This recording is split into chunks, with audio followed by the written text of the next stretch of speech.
Hello, I am the Jaquio. This is Bad 90s Music. I'm doing something a little different for the month of March. I thought it would be fun since the 90s were the decade of the Renaissance era in Disney's filmmaking. I thought I would go back and revisit some of those movies. I figured that there would be enough of them to fill out the month of March that I'm familiar with, and I really think that the music was a big part of what made these movies so successful. Well, everyone's probably aware of that. If you don't know, the Renaissance era in Disney started back in 1989 with The Little Mermaid, and you don't know how badly I wish I could talk about The Little Mermaid, but it's 1989, so it just misses the cutoff. As far as the music goes, The Little Mermaid probably has my favorite songs overall. I don't think I dislike any of the songs in that movie. Yeah. Under the Sea, Kiss the Girl, Part of Your World, Poor Unfortunate Souls, they're all classics, so I probably think that one has the best music, but the movie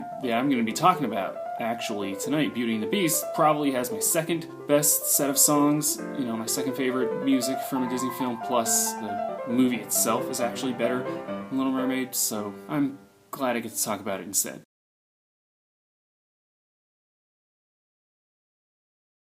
So the guys who wrote and composed the music were this songwriting team called Howard Ashman and Alan Menken. Alan Menken was the composer, the guy that wrote all the music. Howard Ashman was the lyricist. They were known for this Broadway production called Little Shop of Horrors, which took, I guess, this old B movie and then made it into a musical. I've never seen the musical or the original movie for that matter, but that was what they were known for, and they pretty much just did that and then went straight to... They probably had some other plays too, they probably had a lot of off-Broadway productions prior to that, but they basically went straight from that to the big times. Disney was probably in a good position to take a risk on some guys like this who maybe weren't as proven to mainstream audiences. They probably won a Tony or were nominated at least or whatever for their theater work.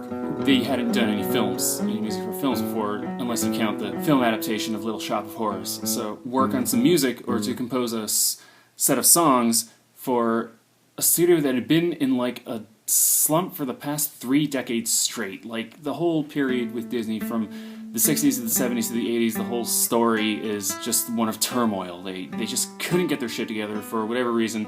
And a lot of people trace it back to when Walt Disney originally died back in the 60s. That was when you first start seeing the animation gets markedly worse. The commercial success of the films is nowhere close to. Disney came out of the gate making some of the most profitable movies of all time, like right away. Fantasia, Snow White, Pinocchio, Bambi, all of those. There's really nowhere to go but down from where they started. Yeah, that especially got underlined once they started branching out, doing more like live-action films, opening up their theme parks. So they were going to all kinds of ventures, and for a while it did look like they were trying to phase out or at least downplay the whole animated movie side, what made them such a powerful force in corporation to begin with. That didn't last. And then they had animators leaving. They had guys like Don Bluth leaving the studio, starting their own production companies, and actually finding more success in making animated movies in that time, just before Little Mermaid came out. So Don Bluth made The Secret of NIMH, An American Tail, and Land Before Time, all in the 80s. Those all were more popular than whatever stuff Disney had coming out around the same time. Let's see, Oliver and Company, A Great Mouse Detective, The Black Cauldron, the least successful period of their entire life span, I guess, as a studio. The way I would describe the Disney Renaissance era, if you're someone who's not familiar with Disney movies, but you are familiar with wrestling, I would say that the Renaissance era of the 90s is similar to the Attitude Era that the WWE had in the 90s, in that they came right after really bad slumps, after a big exodus of talent to a rival company. So you can sort of liken Don Bluth and the animators that he took with him to his studio to Hulk Hogan and the guys that went to the WCW. So Disney was in a position where they really had nothing to lose. They could innovate, or they could let themselves go stagnant. They had some new management behind the scenes. In 95 was when Michael Eisner and Frank Wells and Jeffrey Katzenberg all joined the company as heads of the animation department, presidents, and CEOs. So they were looking to take things in a new direction. Disney it'd come pretty close to being dissolved, basically, and sold off in pieces. But they prevented that from happening. The Little Mermaid was really the first of what I would consider to be the actual musicals that Disney ever did. They had musical numbers in most of their old animated features, but a lot of them I would not consider the movies themselves to be musicals. It's kind of a fine distinction, but let's just say when you go back and watch some of those, if you watch like a musical that came out around the same time as a lot of those old Disney movies, like something like American in Paris or West Side Story, Singing in the Rain, even any of those old musicals, the productions there are a lot more elaborate, the budgets are a lot higher than the kind of stuff that Disney was able to capture in their animation, you know? That's why they ended up like recycling and reusing so much of the same. I mean, you can go and look up videos and see like all of these shots that were just completely recycled from older movies.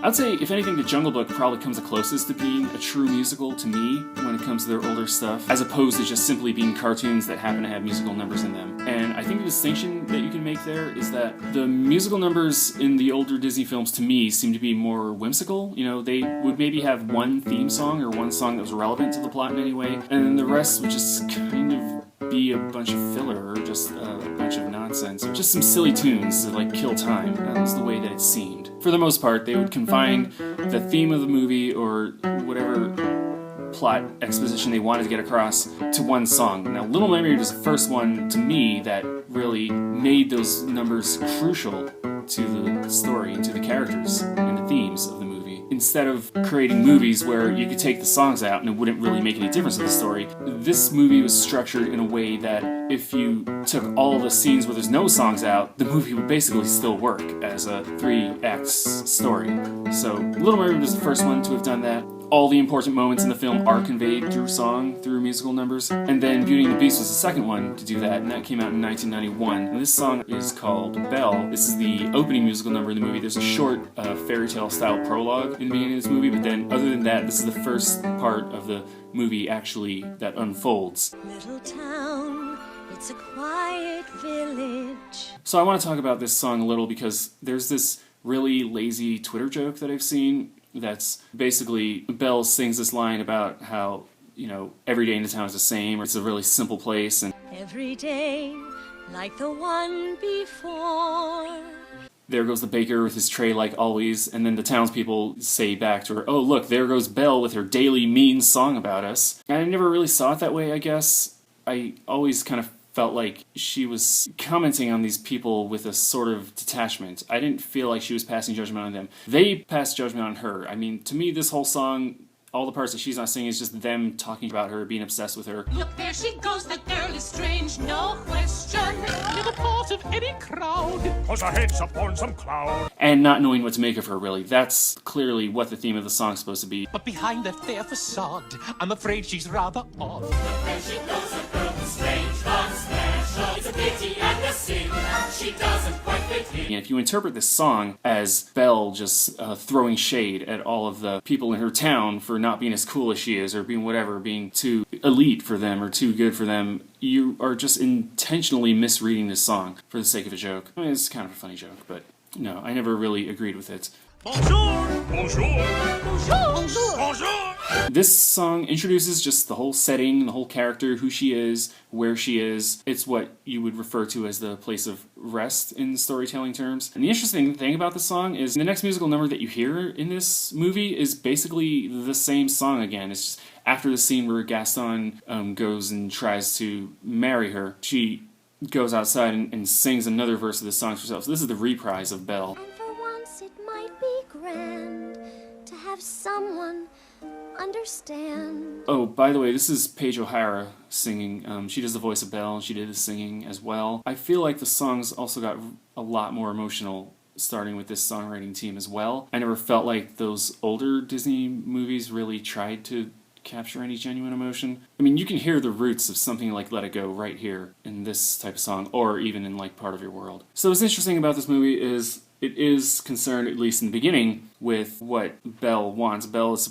supposedly set up as the protagonist here. In the end, what she gets isn't really what she says that she wants. I want adventure in the great wide somewhere. Maybe. Who knows? I mean, maybe being married to an actual prince gives her more opportunities in life to see more of the world, or to have travel and have those adventures that she says that she wants. So maybe, you know, in a way she does get what she wants, but Unlike other Disney protagonists that you see, she's not looking for love at all. I mean, it's not just that she's not into Gaston. She wouldn't have been into anybody who came knocking on her door. It's just that Gaston is no different, and he can't handle that. So he gets caught up in his own ego, and then, I mean, he's got his enablers, you know. There's basically an entire song just devoted to enabling this man's awful behavior. But it's a fun song. I always found the dynamic between Gaston and LeFou really interesting, because LeFou is this, like, 2.5 foot tall roly-poly guy just hanging out with like this giant, you know, hyper-masculine, just ridiculously buff and overcompensating large man. It never made sense. I guess the message is something to do with how far you can go being a sycophant, I guess. Just being an opportunistic person. And then that puts you in a position like you see later on with LeFou and Belle's dad, where he can actually persecute the more downtrodden in his society just because of his connection with Gaston. You know, nobody would have taken that kind of crap from LeFou on his own. This entire song is just dedicated to building up this one guy. I guess he must have been really insecure. No one's been like Gaston, nothing big like Gaston. I just want to get to his voice for a minute. So I'm roughly the size of a barge. So there are a lot of funny meme videos of this song. I know I complained about memes in the Smash Mouth video, but I think the Gaston ones, some of them are actually kind of clever. The difference between a song like All-Star and Gaston is Gaston actually deserves to be sort of broken down and analyzed into his component parts and scrutinized as a piece of writing, you know, as a work of art. There's a lot going on in this song. The themes and the undercurrents of, you know, what makes the ideal man, what's the pinnacle of perfection when it comes to this type of role in society, and how do you get there? So it has a lot to say about what society values and what they consider to be useful.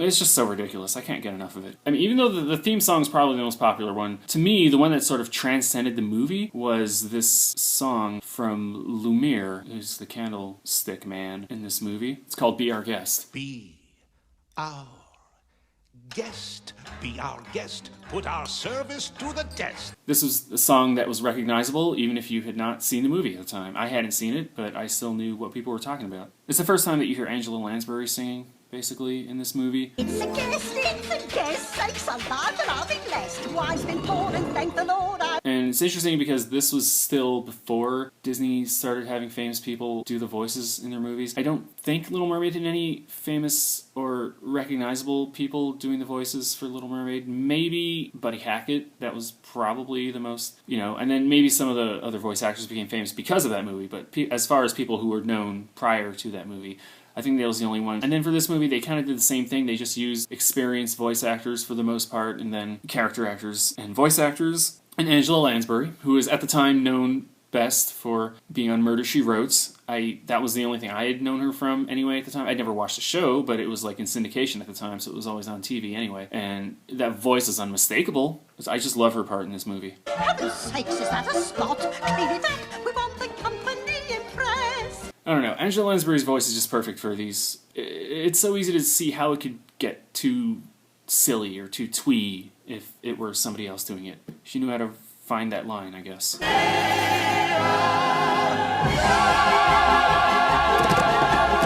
Oh, by the way, this was the only animated feature ever made by Disney to have been nominated for the Best Picture Academy Award. This weekend was the Oscars, so it's been on my mind. It held that distinction until Up was also nominated in 2010 for Best Picture that year, which I believe probably only got on there because that was the first year they decided that they're going to have more than 5 Best Picture nominees per year, so they're like, oh, look, Up. So to my knowledge, those are the only 2 that have been nominated for the actual Best Picture, which basically means Beauty and the Beast is the only one. Oh, by the way, Silence of the Lambs won that year. I don't think there's any way Beauty and the Beast was beating that. So after that song, you get, this is the where they reprise. There's actually 2 romance songs in here, which is funny because this is not a movie that I think is overly concerned with romance. I mean, essentially, when they first meet each other, neither of them are looking for anything. The Beast has given up all hope of ever breaking the spell. You know, he probably would have just left Belle there for the rest of her life. He probably would have let her out eventually, but at the time he seems very cruel and arbitrary when Belle exchanges herself for her father. But it's really the furniture and the dishes that they're the ones who keep pushing him and being like, hey, you gotta try this girl, you know, she might be the one, you gotta go after her. I don't think left on his own he was getting his hopes up. And yeah, she's not into him at first, to say the least. Although it's not because he's a beast. She doesn't seem like that put off by him through most of the film, other than outside of his behavior. I mean by his appearance. She seems like pretty chill about it, like right away. I mean, the first time he steps into the light and she sees him, she like gasps once, and that's it. She never really makes a big deal out of the fact that he's this like giant monster after that. So it's basically the only reason she doesn't like him at first is because he's mean. He doesn't know how to treat people, doesn't have any manners. He's just kind of this spoiled kid who had everything given to him and didn't have to learn how to treat people well, which is what, you know, she teaches him how to do, or they kind of go through that process together. And, you know, he didn't seem to like her at first for whatever reason. We never find out why. That's the point of Beauty and the Beast, is that basically they both kind of have to get past their own issues to see each other for who they are. And this is the point in the movie where they started doing that. This is called Something There. And so unsure, I wonder why I didn't see it there before. And this one's interesting because it's the only part of the movie where you actually hear Beast singing. This is Voice of Beasts is by Robbie Benson. I thought I saw, and when we touched, she didn't shudder at My paw.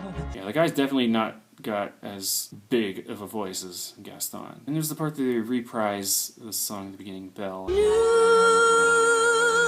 and a bit alarming. Basically reprise Belle twice. It's like they were short on material or something. There is a deleted song from this where all the clocks and the furniture sing about becoming human again. That was cut from the movie because it didn't add anything to it. Far from fools made of wax, I'll get down to brass tacks and relax. By the way, the guy who did the voice for Cogsworth, David Ogden Stiers, just recently passed away March 3rd, 2018. It's a memorable performance in this movie, and rest in peace, David Ogden Stiers. This is called the Mob Song. I always just thought this song was called Kill the Beast because they say Kill the Beast in it so many times, and this is basically the villain song. It's pretty hardcore. So this musical number is just about Gaston running around and trying to convince everybody we have to track down the beast and kill it. It's time to follow me. It's really because of his jealousy, you know. He immediately accuses Belle of catching feelings for the beast right away because she's defending him and she's saying, oh no, he's not that bad of a guy, he's my friend. And he probably would have wanted to go after him and kill him anyway. I mean, she was just trying to prove that her father was right, basically. So she has the magic mirror and she's like, show me the beast. And that's what they see. What's interesting about this song is by the time they get to the castle, the beast isn't even interested. He doesn't even care. You know, he's like so depressed that Belle left. What should we do, Master? It doesn't matter now. Just let them come. And I don't think it's about the curse either. I think he'd long ago resigned himself to the fact that he's going to be cursed to stay in beast form forever. I really just think he was sad because he missed her. That was just always my read on it. Oh, yeah.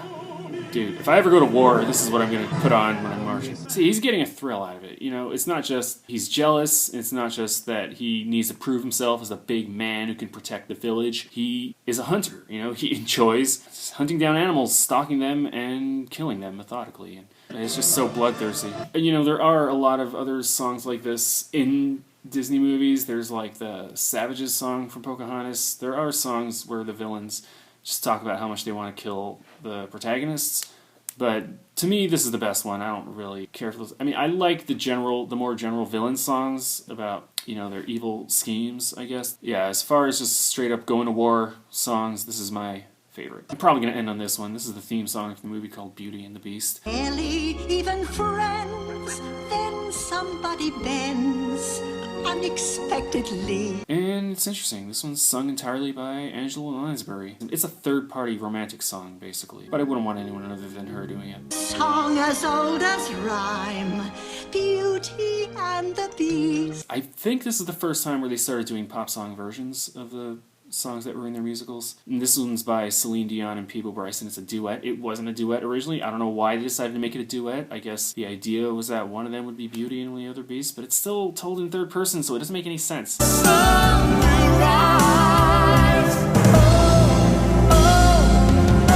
Nothing about this version of the song makes sense, and I don't know why they did it. Early 90s pop ballads were just most drippy, syrupy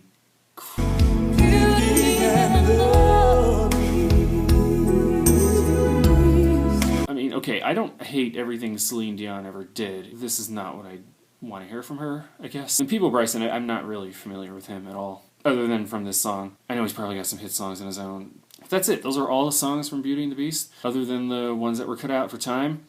Howard Ashman died tragically of AIDS before this movie even came out, but he had finished the lyrics up to that point, and he'd even finished working on some lyrics for the next movie that I'm going to talk about in this series. He won an Academy Award for Little Mermaid prior to this. I believe that was when he found out, but you know, he was a professional. He kept working on those songs all the way up till the end, and even finished some for some extras. So you can see with the way that Disney made Beauty and the Beast as a follow-up to The Little Mermaid, they had figured out what their formula was going to be going into that decade. And they basically wrote out that formula all the way to the rest of the decade, even after, you know, it was clearly hitting a point of diminishing returns. And also midway through the decade, that's when Pixar first starts to come to prominence, and they become a very major player. To me, that's really when the Renaissance period ends, is when Pixar gets into the picture. So it's a very brief window of really Disney being a leader in studio animation and just making these ridiculously commercially successful movies one after another, to the point where in the 90s for a while they could do no wrong.